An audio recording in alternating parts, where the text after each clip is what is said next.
अश्विन मास के शुक्ल पक्ष में आती है शारदीय महानवरात्रि और आज उसी नवरात्रि का छठा दिन है, यानी अश्विन मास के शुक्ल पक्ष की षष्ठी तिथि। आज के दिन माता कात्यायनी की पूजा की जाती है। ऋषि कात्यायन की पुत्री के रूप में जन्म लेने के कारण देवी को कात्यायनी कहा गया है। देवी कात्यायनी की विशेष कृपा आप और आपकी संतानों पर बनी रहे, यही प्रार्थना करते हैं। और इस नवरात्रि के पावन पर्व पर हम श्रवण कर रहे हैं दुर्गा सप्तशती पाठ का, जिसके प्रत्येक अध्याय में छिपा हुआ है माँ दुर्गा को प्रसन्न करने का रहस्य, उनकी कृपा प्राप्त करने का विधान। इस दुर्गा सप्तशती पाठ को शुरुआत से लेकर अंत तक श्रवण करने वाला मनुष्य हर प्रकार के अभीष्ट फल को प्राप्त कर लेता है। तो चलिए आज नवरात्रि के 5वें दिन पर श्रवण करते हैं दुर्गा सप्तशती पाठ के अगले अध्याय का। आइए आज की कथा आरंभ करते हैं। अध्याय 9 निशुंभ वध। माता भगवती की आराधना और उनका ध्यान करते हुए इस प्रकार प्रार्थना करते हैं। मैं अर्धनारीश्वर के श्री विग्रह की निरंतर शरण लेती हूँ। उनका वर्ण बंदूक, पुष्प और स्वर्ण के समान रक्तपीत मिश्रित है। वे अपनी भुजाओं में सुंदर अक्षमाला, पाश, अंकुश और वृद्ध मुद्रा धारण करते हैं। अर्धचंद्र उनका आभूषण है और वे 3 नेत्रों से सुशोभित रहती हैं।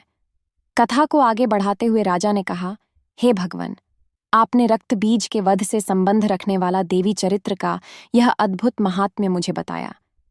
अब रक्त बीज के मारे जाने पर अत्यंत क्रोध में भरे हुए शुंभ और निशुंभ ने जो कर्म किया, उसे मैं सुनना चाहता हूँ। कृपया उस विषय में बताएं। यह सुनकर ऋषि ने कहा, हे राजन, युद्ध में रक्तबीज तथा अन्य दैत्यों के मारे जाने पर शुंभ और निशुंभ के क्रोध की सीमा नहीं रही। अपने विशाल सेना इस प्रकार मारी जाती हुए देखकर निशुंभ अमर्ष में भरकर देवी की ओर दौड़ पड़ा। उसके साथ ही असुरों की प्रधान सेना भी थी। उसके आगे पीछे और पार्श्व भाग में बड़े बड़े असुर थे, जो क्रोध से ओठ चबाते हुए देवी को मारने के लिए आए हुए थे। महापराक्रमी शुंभ भी अपनी सेना के साथ मातृगणों से युद्ध करके क्रोधवश चंडिका को मारने के लिए आ पहुंचा था। तब देवी के साथ शुंभ और निशुंभ का घोर संग्राम छिड़ गया। वे दोनों दैत्य मेघों की भांति बाणों की भयंकर वृष्टि करने लगे। उन दोनों के चलाए हुए बाणों को चंडिका ने अपने बाणों के समूह से तुरंत ही काट डाला और शस्त्र समूहों की वर्षा करके उन दोनों दैत्यपतियों के अंगों में भी चोट पहुंचाई। निशुंभ ने तीखी तलवार और चमकती हुई ढाल लेकर देवी के श्रेष्ठ वाहन सिंह के मस्तक पर प्रहार कर दिया। अपने वाहन को चोट पहुंचने पर देवी ने क्षुरप्र नामक बाण से निशुंभ की श्रेष्ठ तलवार तुरंत ही काट दी और उसकी ढाल को भी, जिसमें 8 चांद जड़े हुए थे, उसे भी खंड खंड कर दिया। ढाल और तलवार के कट जाने पर उस असुर ने शक्ति चलाई, लेकिन सामने आने पर देवी ने चक्र से उसके भी 2 टुकड़े कर दिए। अब तो निशुंभ क्रोध से जल उठा था। उस दानव ने देवी को मारने के लिए शूल उठा लिया, लेकिन देवी ने समीप आने पर उसे भी मुक्के से मारकर चूर्ण कर दिया और तब उसने गधा घुमाकर चंडी के ऊपर चलाई, लेकिन वह भी देवी के त्रिशूल से कटकर भस्म हो गई। उसके पश्चात दैत्यराज निशुंभ को फरसा हाथ में लेकर आते देख ने बाण समूहों से घायल करके उसे धरती पर सुला दिया। उस भयंकर पराक्रमी भाई निशुंभ के धराशायी हो जाने पर शुंभ को अत्यंत क्रोध आया और अंबिका का वध करने के लिए वह आगे बढ़ा। रथ पर बैठे बैठे ही उत्तम आयुधों से सुशोभित अपनी बड़ी बड़ी 8 अनुपम भुजाओं से समूचे आकाश को ढककर वह अद्भुत दिख रहा था। उसे आते देखकर देवी ने शंख बजाया और धनुष के प्रत्यंचा का भी अत्यंत दूसरा शब्द किया। साथ ही अपने घंटे के शब्द से, जो कि समस्त दैत्य सैनिकों का तेज नष्ट करने वाला था, संपूर्ण दिशाओं को उन्होंने व्याप्त कर दिया। उसके बाद सिंह ने भी अपनी दहाड़ से, जिसे सुनकर बड़े बड़े गजराजों का महान मद भी दूर हो जाता था, उसे आकाश, पृथ्वी और 10 दिशाओं को गूंजा दिया। फिर काली ने आकाश में उछलकर अपने दोनों हाथों से पृथ्वी पर आघात किया। उससे ऐसा भयंकर शब्द हुआ जिससे पहले के सभी शब्द शांत हो गए। तत्पश्चात शिवदूती ने दैत्यों के लिए अमंगलजनक अट्टहास किया। इन सभी शब्दों को सुनकर समस्त असुर थर्रा उठे, लेकिन शुंभ को बहुत क्रोध आया हुआ था। उस समय देवी ने जब शुंभ को लक्ष्य करके कहा, अरे ओ दुरात्मा, खड़ा रह, अभी रुक जा। तभी आकाश में खड़े हुए देवता भी बोल उठे, जय हो जय हो। शुंभ ने वहां आकर ज्वालाओं से युक्त अत्यंत भयानक शक्ति चलाई। अग्निमय पर्वत के समान आती हुई उस शक्ति को देवी ने बड़े भारी लुके से दूर हटा दिया, और उस समय शुंभ के सिंहनाद से तीनों लोक गूंज उठे। हे राजन, उसकी प्रतिध्वनि से वज्रपात के समान भयानक शब्द हुआ, जिसने अन्य सभी शब्दों को जीत लिया। शुंभ के चलाए हुए बाणों के देवी ने और देवी के चलाए हुए बाणों के शुंभ ने अपने भयंकर बाणों द्वारा सैकड़ों और हजारों टुकड़े कर दिए। तब क्रोध में भरी हुई चंडिका ने शुंभ को शूल से मार दिया। उसके आघात से मूर्छित होकर वह पृथ्वी पर गिर पड़ा, और इतने में ही निशुंभ को फिर से चेतना आ गई। उसने धनुष हाथ में लेकर बाणों द्वारा देवी काली और सिंह को घायल कर दिया।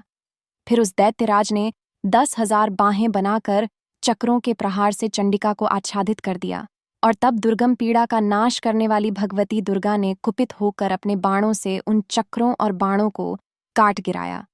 यह देखकर निशुंभ दैत्य सेना के साथ चंडिका का वध करने के लिए हाथ में गधा लेकर बड़े वेग से दौड़ पड़ा। उसके आते ही चंडी ने तीखी धार वाली तलवार से उसकी गदा को शीघ्र ही काट डाला। तब उसने शूल हाथ में लिया। देवताओं को पीड़ा देने वाले निशुंभ को शूल हाथ में लिए आते देख चंडिका ने वेग से चलाए हुए अपने शूल से उसकी छाती को छेद डाली। शूल से विदर्ण हो जाने पर उसकी छाती से एक दूसरा महाबली और महापराक्रमी पुरुष निकल आया।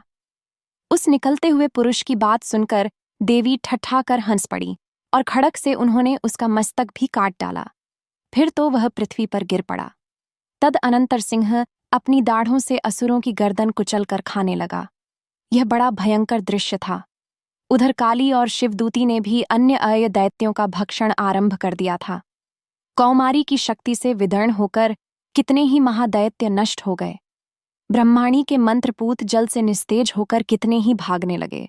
कितने ही दैत्य माहेश्वरी के त्रिशूल से छिन्न भिन्न होकर धराशायी हो गए।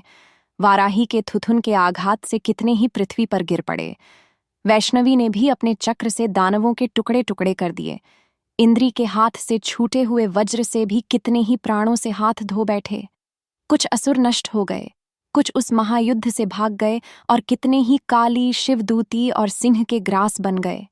इस प्रकार श्री मार्कंडेय पुराण में सावर्णिक मनवंतर की कथा के अंतर्गत देवी महात्म्य में निशुंभ वध नामक 9वां अध्याय पूर्ण हुआ। आइए अब हम दुर्गा सप्तशती के 10वें अध्याय का श्रवण करते हैं। 10वां अध्याय शुंभ वध कथा आरंभ करने से पहले देवी भगवती दुर्गा का ध्यान करेंगे। मैं मस्तक पर अर्ध चंद्र धारण करने वाली शिव शक्ति स्वरूपा भगवती कामेश्वरी का हृदय में चिंतन करती हूँ। वे तपाए हुए स्वर्ण के समान सुंदर हैं। सूर्य, चंद्रमा और अग्नि यही 3 उनके नेत्र हैं, और वे अपने मनोहर हाथों में धनुष, बाण, अंकुश, पाश और शूल धारण किए हुए हैं। कथा को आगे बढ़ाते हुए ऋषि ने कहा, हे राजन, अपने प्राणों के समान प्यारे भाई निशुंभ को मारा हुआ देखकर और सारी सेना का संहार होता जान। शुंभ ने कुपित होकर कहा, अरे ओ दुष्ट दुर्गे, तू बल के अभिमान में आकर झूठ मूठ का घमंड कर रही है। तू बड़ी माननी बनी हुई है, लेकिन दूसरी स्त्रियों के बल का सहारा लेकर लड़ती है। उसकी यह बात सुनकर देवी ने कहा, ओ दुष्ट, मैं अकेली ही हूं। इस संसार में मेरे सिवा दूसरी कौन है? देख, यह मेरी ही विभूतियां हैं, अतः मुझ में ही प्रवेश कर रही है। तत्पश्चात ब्रह्माणी आदि समस्त देवियां अंबिका देवी के शरीर में लीन हो गई। उस समय केवल अंबिका देवी ही रह गई, और तब देवी ने कहा, मैं ऐश्वर्य शक्ति से अनेक रूपों में यहाँ उपस्थित हुई थी। उन सभी रूपों को मैंने अब समेट लिया है। अब मैं अकेली ही युद्ध में खड़ी हूं। अब तुम भी स्थिर हो जाओ। तत्पश्चात देवी और शुंभ दोनों में सभी देवताओं और दानवों के देखते देखते भयंकर युद्ध छिड़ गया। बाणों की वर्षा और तीखे शस्त्रों एवं दारुण अस्त्रों के प्रहार के कारण उन दोनों का युद्ध सभी लोगों के लिए बड़ा भयानक प्रतीत हुआ। उस समय अंबिका देवी ने जो सैकड़ों दिव्य अस्त्र छोड़े, उन्हें दैत्यराज शुंभ ने उनके निवारक अस्त्रों द्वारा काट डाले। इसी प्रकार शुंभ ने भी जो दिव्य अस्त्र चलाए, उन्हें परमेश्वरी ने भयंकर हुंकार करते हुए खिलवाड़ में ही नष्ट कर दिए। तब उस असुर ने सैकड़ों बाणों से देवी को आच्छादित कर दिया। ये देखकर क्रोध में भरी हुई उन देवी ने भी बाण मारकर उसका धनुष काट डाला। धनुष कट जाने पर फिर दैत्यराज ने शक्ति हाथ में ली, लेकिन देवी ने चक्र से उसके हाथ की शक्ति को भी काट गिराया। तत्पश्चात दैत्यों के स्वामी शुंभ ने 100 चांद वाली चमकती हुई ढाल और तलवार हाथ में लेकर उस समय देवी पर धावा बोल दिया। उसके आते ही चंडिका ने अपने धनुष से छोड़े हुए तीखे बाणों द्वारा उसकी सूर्य किरणों के समान उज्ज्वल ढाल और तलवार को तुरंत काट गिराया। फिर उस दैत्य के घोड़े और सारथी मारे गए। धनुष तो पहले ही कट चुका था। अब उसने अंबिका को मारने के लिए प्रयास करने हेतु भयंकर मुदगर हाथ में लिया। उसे आते देखकर देवी ने अपने तीक्ष्ण बाणों से उसका मुदगर भी काट डाला। इतना होने पर भी वह असुर मुक्का तान कर बड़े वेग से देवी की ओर झपट पड़ा। उस दैत्यराज ने देवी की छाती में मुक्का मारा। तब उन देवी ने भी उसकी छाती में एक चांटा चढ़ दिया। देवी का थप्पड़ खाकर दैत्यराज शुंभ पृथ्वी पर गिर पड़ा, लेकिन पुनः सहसा पूर्ववत उठकर खड़ा हो गया। फिर वह उछला और देवी को ऊपर ले जाकर आकाश में खड़ा हो गया। तब चंडिका आकाश में भी बिना किसी आधार के ही शुंभ के साथ युद्ध करने लगी। उस समय दैत्य और चंडिका आकाश में एक दूसरे से लड़ने लगे। उनका वह युद्ध पहले सिद्ध और मुनियों को विस्मय में डालने वाला हुआ। फिर अंबिका ने शुंभ के साथ बहुत देर तक युद्ध करने के पश्चात उसे उठाकर घुमाया और पृथ्वी पर पटक दिया। पटके जाने पर पृथ्वी पर आने के बाद वह दुष्ट आत्मा दैत्य पुनः चंडिका का वध करने के लिए उनकी ओर वेग से दौड़ा और तब समस्त दैत्यों के राजा शुंभ को अपनी ओर आते हुए देखकर देवी ने त्रिशूल से उसकी छाती को चीरकर उसे पृथ्वी पर पुनः गिरा दिया। देवी के शूल की धार से घायल होने पर उसके प्राण उड़ गए और वह समुद्रों, द्वीपों और पर्वतों सहित संपूर्ण पृथ्वी को कंपीर पड़ा। उस दुरात्मा के मारे जाने पर संपूर्ण जगत प्रसन्न और पूर्ण स्वस्थ हो गया। आकाश स्वच्छ दिखाई देने लगा। पहले जो उत्पात सूचक मेघ और उल्कापात होते थे वे सभी शांत हो गए और उस दैत्य के मारे जाने पर नदियां भी ठीक मार्ग से बहने लगीं। उस समय शुंभ की मृत्यु के बाद संपूर्ण देवताओं का हृदय हर्ष से भर गया और गंधर्व गण मधुर गीत गाने लगे।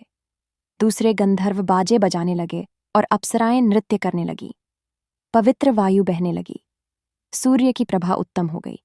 अग्निशाला की बुझी हुई आग अपने आप प्रज्वलित हो उठी और संपूर्ण दिशाओं के भयंकर ध्वनि शांत हो गए। और इस प्रकार श्री मार्कंडेय पुराण में सावर्णिक मनवंतर की कथा के अंतर्गत देवी महात्म्य में शुंभवध नामक 10वां अध्याय पूर्ण हुआ। ओम श्री दुर्गाय नमः। हमें आशा है कि यह कथा आपको अच्छी लगी होगी। अगर ऐसा है तो इस कथा को लाइक कीजिए, शेयर कीजिए और अगर अभी तक चैनल को सब्सक्राइब नहीं किया है तो चैनल को सब्सक्राइब कर लीजिए। नोटिफिकेशन ऑन रखिए और हम आपसे मिलेंगे इसी दुर्गा सप्तशती पाठ के अगले अध्याय की कथा के साथ बहुत जल्द।